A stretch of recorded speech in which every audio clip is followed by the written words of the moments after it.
Cats, Cops, and C4. I must admit, I usually take these meetings on the Dauntless. However, my office there can only scarcely hold a single primal Nagasha. 2 would be asking too much. Admiral Cistern notes from his desk. He has to lean back to see both his guests. One of them very amused by the situation and clearly moments away from laughter or some form of joke. The other very serious. Whereas this one can be expanded without compromising the ship in the most important part of the ship. Rikaxa notes even as the room is being slowly scoured by a small horde of private streams. Harriet in her Staff Sergeant Yoko outfit is walking around with a lead-lined tri-tight bucket that all the privates are tossing found listening devices, spy gadgets, and other such things into. Before we begin, why is it that you have numerous gobs, cobes, metak, and a slobe disguising themselves as a single young human? None of them actually resemble Grand Patriarch Jameson, Bazalosh asks. Private stream program, ma'am. Few people are as observant as you are, so this is a great way to get a great deal done through social stealth, Herbert says as he finishes preparing some gigantic carafes of tea and some coffee so that everyone has something. Herbal tea for Miss Bazalosh, spiked chai for Miss Rikaxa, and a stern black coffee for the Admiral. Would anyone care for some snacks? Load us up, little man, Rikaxa says happily. Of course. Do you want some Apuk-style meat buns? Maybe a fruit platter? Your biology is robust enough to easily take human food. At least if the endless reports of you surviving all those poisoning attempts is accurate, Herbert asks as he bustles around. Play it safe, Herbert. Resilient or not, indigestion is a poor gift. Admiral Cistern says, Right you are, sir. Really quick, where's that hilarious old man? What did he call himself when we first met? Mr. Kringle? Funny guy. He's busy at the moment. He was always on loan to us rather than a full member, and much of his time here was spent training his replacement, Admiral Cistern notes. Hello. Why you? Rikaxa asks. You can't think of a reason? I can think of many, but I want to know which one he's using. It was shortly after the incident where I had been rejuvenated to this young state. He told me that I already tasted defeat, that I had more of a hint than almost any living field agent about how bad screwing up could be. So he was going to use that. I was then transferred to his division and my training started. Herbert admits and Rikaxa nods. There are far, far worse reasons, but honestly, even random chance is a good enough one. You never know when you're going to find pure axiom ride inside an apprentice or student. Rikaxa notes even as Herbert brings out a hover tray.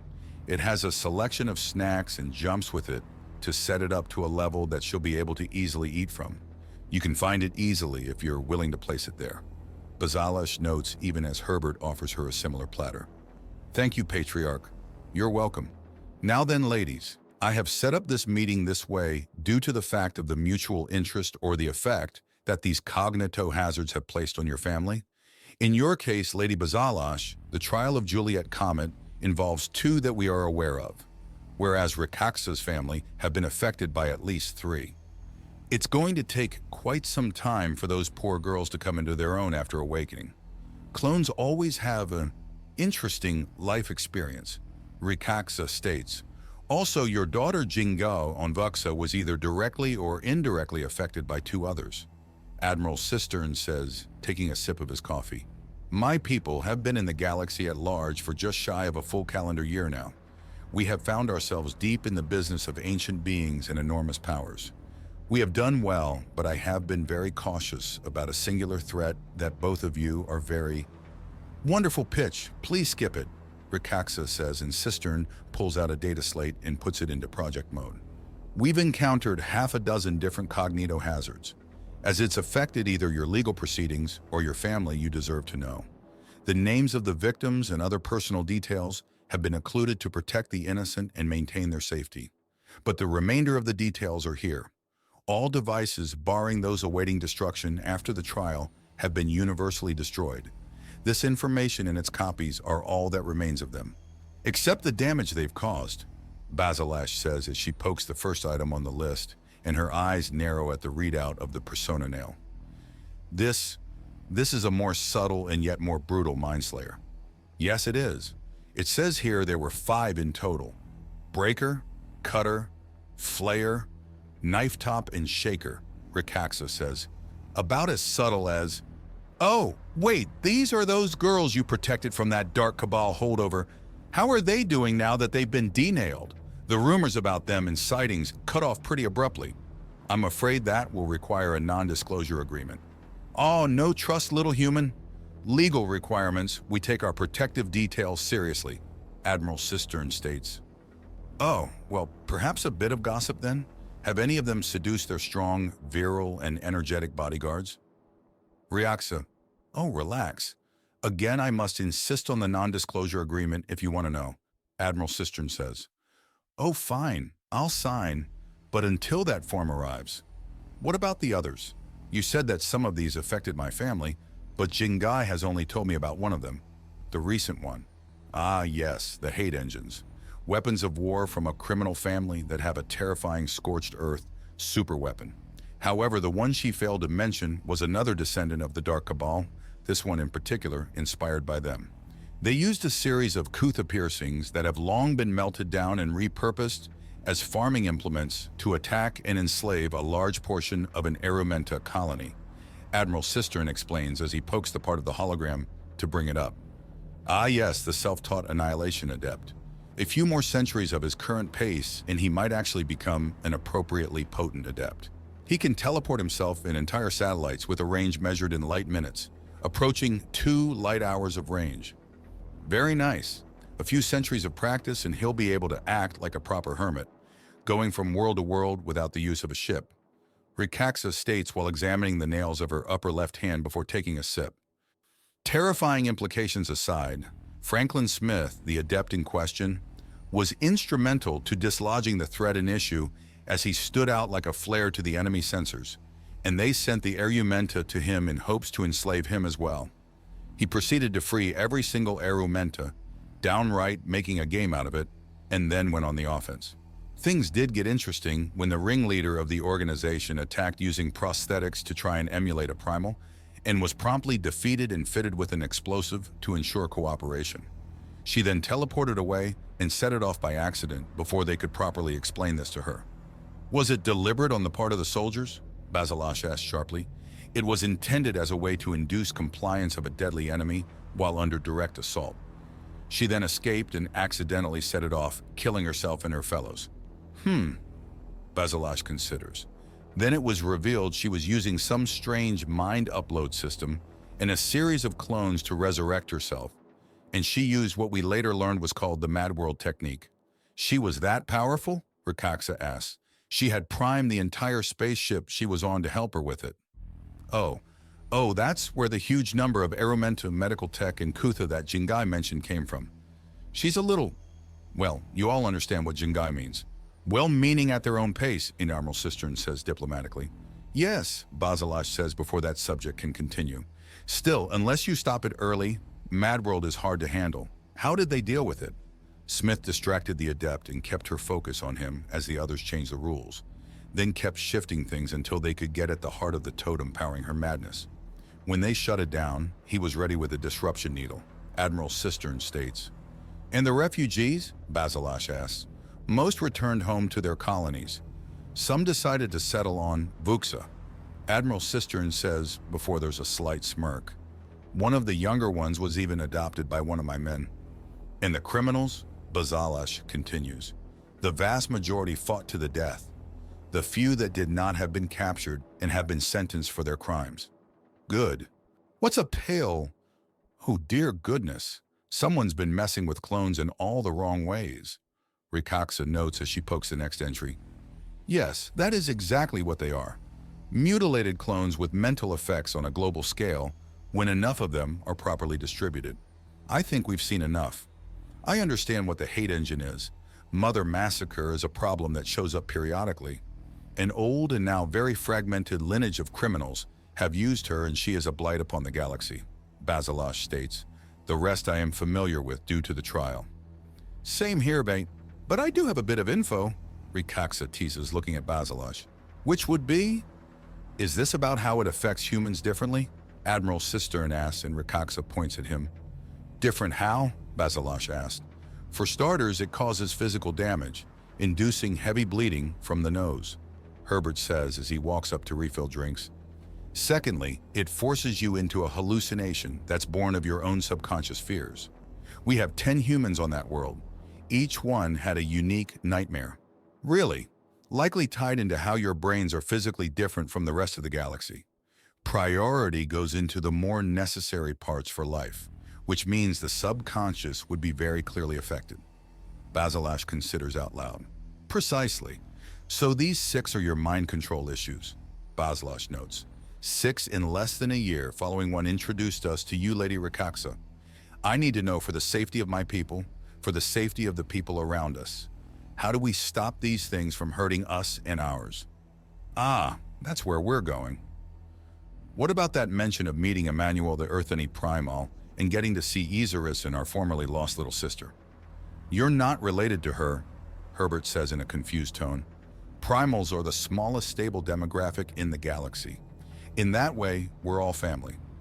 Rikaxa states, it's also a polite fiction that keeps the peace between us. We're dangerously powerful, and if we were to actually fight each other, the collateral damage would be apocalyptic. Basilash says herself. So yeah, 2 arguments for seeing her as a lost little sister and him as a crazy new cousin, or maybe in-law, Rikaxa says.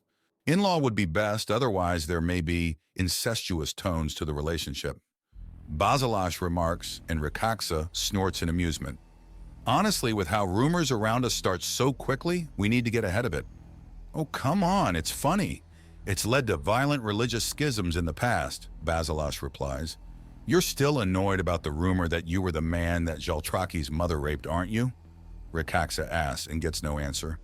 But it was the most hilariously stupid thing I ever heard. Come on! There is still no answer. Anyways, I have you both here because I want to take a strong stand against mind control effects and a more concerning cousin. One that Isurus and Emmanuel have encountered. More concerning how, Basilash asks. It involves the mutilation of the very soul, Admiral Cistern says, and Rikaxa snorts. Then when no one laughs or comments, she raises an eyebrow. You're serious. No one's ever proven. All right, what have you stumbled on? Rikaxa demands. Admiral Cistern, for his part, presses a button on his desk and a projector in it lights up and begins showing the images of 2 waiting people. Emperor! Empress! I hope we haven't kept you waiting, Admiral Cistern states. There are worse fates than taking a few minutes rest, Isurus says with a smile. Even if someone seems completely allergic to a lazy day. The whole planet needs help, Emmanuel protests, but not your personal attention, Isurus chides him. Busy little guy. You'll learn to take things at a better pace in a few centuries, Rikaxa says. Enough of that. What's this about soul control? Basilash demands. Really quick before that, Isurus states. I saw the first part of the trial. Is it going to continue? It will. Jennies and Jennies will continue to work on the case to the end, regardless of their client's sabotage of it. I see, that's very noble of them. Oh, come on, they're making credits by the bucket load, Rikaxa says. Very cynical, Basilash rebukes before turning to Isurus to explain. They're making their normal pay now, yes, but unless they deliberately poison the trial, they're keeping things clean and just. Clean and proper. I've seen this a few times before, and don't be surprised if they suddenly go, what's the human term for it?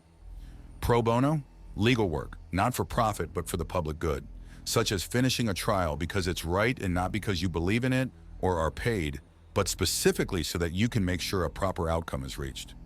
For all the stories, rumors, and jokes about corrupt lawmakers, we dedicate our lives to making the galaxy a better place. From the intern, to the lawyer, to the bailiff, to the judge. We're all looking to put some order into the chaos that plagues all our lives.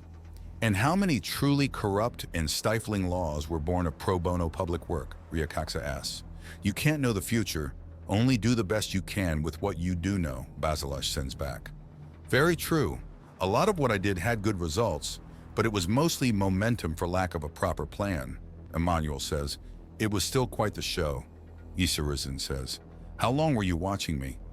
From my temple I saw the world, watching over all my children, not only the lost and confused, but the ones thriving as well, Isurus says. Oh, I see. To get back to focus, I would like to hear why Admiral Cistern has mentioned soul control. Basilash states, and Emmanuel looks towards the Admiral sharply. Are we sure the information goes out now? He asks, and Herbert walks past the hologram with his thumbs up. Wasn't asking you, Shorty. Yes, with what bugs are left and with these questions, the information released today will very quickly become dismissed as rumor. By the time people put together the resources to travel to Lacran, they will doubt things and only a fraction actually go, buying us all more time. So soul control is real? Basilash asks. Yes, it is. There was a slaver empire upon this world that had the forgotten. People whose souls were tethered to them by only the slightest thread. Their minds were free. Their bodies were healthy. No Kutha was embedded in them. But they had no will of their own, no initiative, nothing. I didn't understand what I was seeing, but I couldn't help my daughters. Not until Emmanuel taught me how, Isarisen says. And it was in fighting someone else who used the same energies, the same kind of abilities I found my ascension. Being thrown bodily into and through the realm of souls, spirit realm, whatever you want to call it, I've called it the other direction, put me beyond time and reality, where the only way out was to become primal. And this can be used to hurt people by being made forgotten. Yes, Emmanuel says. Even worse, you're aware the whole time, unable to do anything but completely aware. Many of my daughters still weep in memory of it. It was very recently they escaped. It's not a strange thing. Emmanuel assures Isarisen, who nods miserably. I know, wounds of the soul take so long to heal, and some never do, she says in a sad tone. Emmanuel pulls her close and she leans into him. The first step would be to introduce a new pattern into legal amendments and legislation. Instead of assuring that people are sound of mind and body, we also include the soul. This way we can slowly push out legal protections for the spirit without tipping the fact that it's possible to brutalize the spirit. You're not even questioning how these things are possible, are you? Rikaxa says in an amused tone. No, we've both spoken to grandmother after all. There must be a reason the first primal believes with all her soul in the soul. We're not immune to being wrong or just plain crazy, Basilash. Rikaxa chides her. Does grandmother strike you as the type? Basilash asks pointedly, and Rikaxa shakes her head. No. Can we at least agree that the possibility means we should take a few steps to stop things from going into a deplorable direction? Admiral Cistern asks pointedly. Oh, definitely, Rikaxa says.